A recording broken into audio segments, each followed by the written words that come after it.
welcome back this week to Critical Threat Comics and Games with our host, Jess Fishell. Wow. And I am on your end of comicspress.com, and we're going to take a look at what's coming out this week. It's actually really short this week. So. Yeah, it's a very short week. We only have 4 that we're talking about, and then just 2 more number ones that we wanted to mention real quick. Awesome.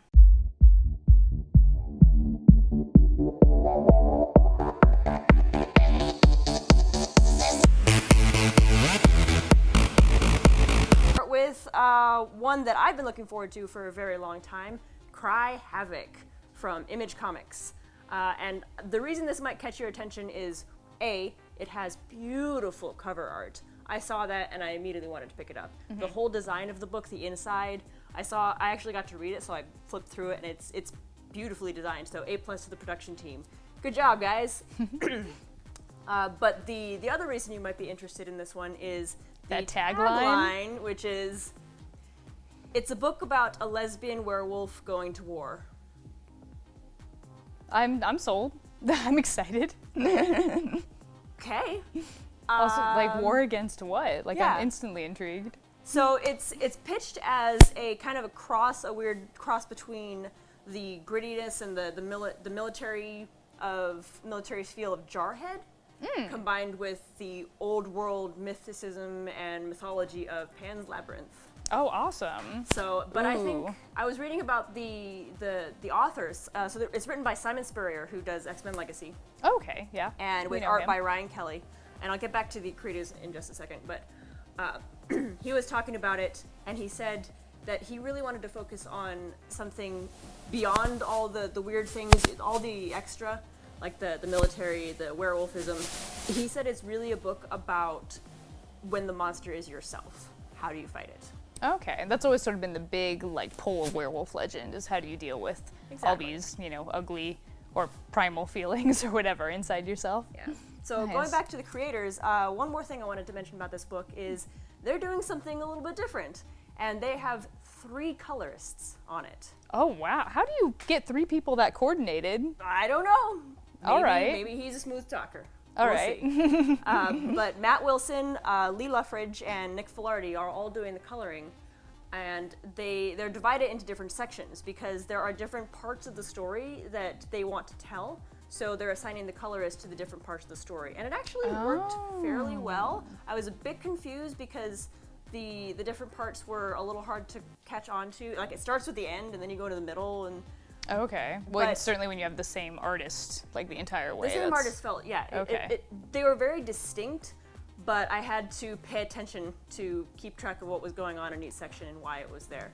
So I probably want to read the first issue again. Mm-hmm. But I liked it, and I'm all for diversity in comics, and I'm really excited to read about this particular character. Her name is Lou. Okay, awesome.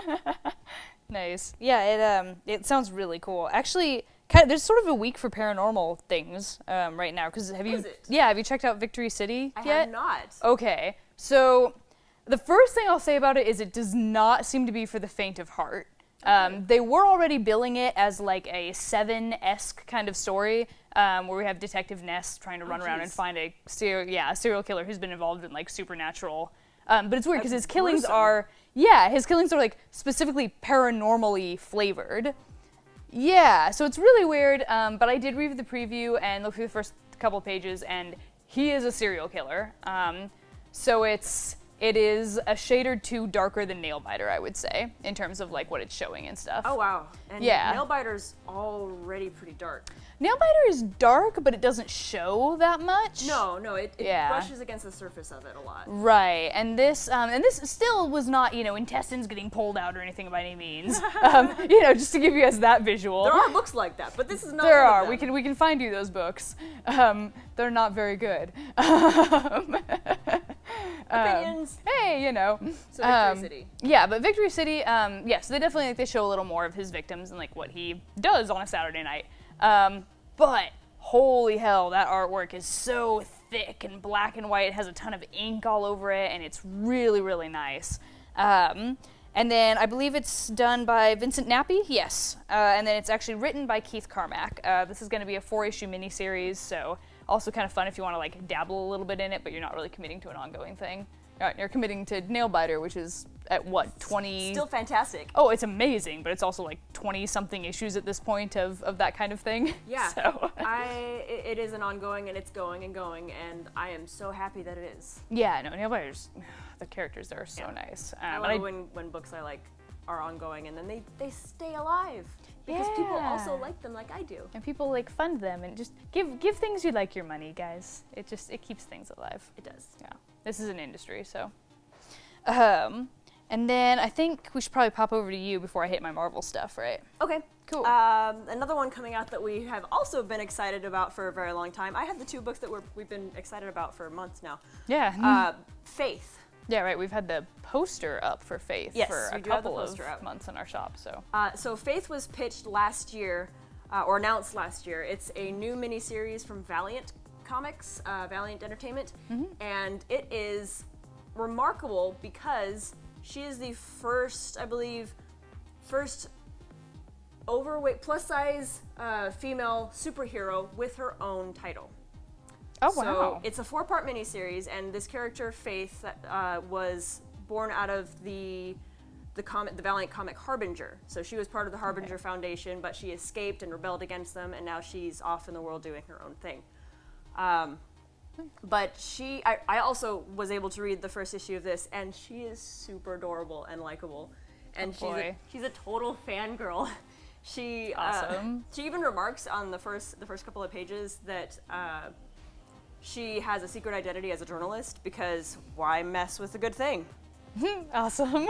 So she's That's a journalist, perfect. but she's a journalist for a fan website, like a pop culture media website. So she's like doing dumb articles about actors that she's fangirling over, and So this almost sounds like a kind of a form of parody as well as like being a story, right? I think parts of it are definitely nods to different parts of the industry and the history of comics, and to kind of tie something they're trying to revolutionize in with other things that have happened in the past. Awesome. So it's written by Jody Houser, with art by Marguerite Sauvage, who did Bombshells, and Francis Portola.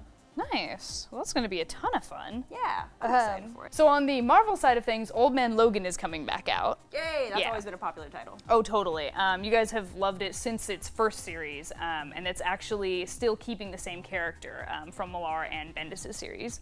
And it's actually coming right out of Secret Wars. Its writer on that is going to be Jeff Lemire. But he's amazing. Yeah. Well, Jeff Lemire, I'll get to him in a minute, because of course he's amazing. Well, yeah. His he's writer. a really sweet guy. Oh, really? Yeah.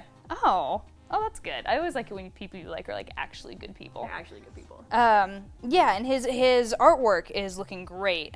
He chose Andrea Sorrentino for that. You can do it. I know, I got it. But yeah, I guess they worked together in the past, so they're really excited to work together again. And then the big thing about Lemire on this one is that he's also currently writing Extraordinary X-Men with Old Man Logan. So hopefully we'll get to see like those two stories affect each other. Oh, how could you not? Right, because when we see Old Man Logan in Extraordinary X-Men, he's just tromping around the forest. Like, we really have no idea like what he's doing up there. I mean, it's Canada, but like there's what do you do in Canada?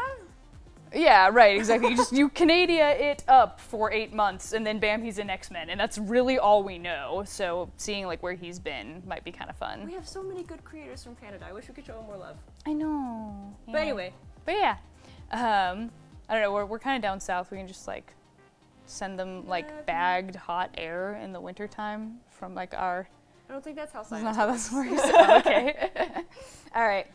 So yeah, I think that's all for this week, right? Yeah, the other two that we're not going to talk about, but I'll mention them real quick, are Suicide Squad Most Wanted, Deadshot, and Katana. Nice. And I guess in celebration of the new movie that's coming out. And then Of course. Cyberines, which was kickstarted in 2014 and is now being published mainstream. Awesome. Well, you go, guys. Yeah. Way to have a successful Kickstarter. Woo! Sweet. So that was it? Yeah, That's it? that's All it for right. this week. Cool. All right, we'll see you guys around. Bye. Bye.